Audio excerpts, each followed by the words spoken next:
Na ma'abota kallon fina-finanmu na Indiya Hausa na fassara. To wannan fim Mark ya ƙaraso shafinmu na Telegram. Duk mai buƙata zai tuntuɓe mu a wannan lambar waya da muka ɗora ta Telegram kamar haka. Insha Allah za ka samu saurin ƙarin bayani a gurinmu.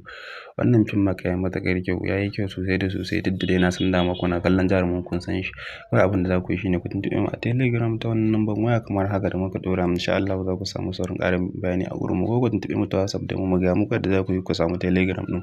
Amma fim ɗin ta iya Telegram muke ɗora shi. In dai ka haɗu da wannan bidiyo namu ka daure ka danna mana subscribe sannan ka danna mana ƙararrawa ta yadda da zarar mun ɗora sabo zai iso gare ku sannan ya isa ga sauran mabuƙata. Sa'annan muna da fina-finai kala daban-daban. In dai har Indiya Hausa ne fassara insha Allah za ka same shi a gurinmu. Kawai dai abin da za ka yi shine ka tuntuɓe mu a Telegram ta wannan lambar waya da muka ɗora. Za ka samu saurin ƙarin bayani a gurinmu. Mun gode muna zuwa jin ku.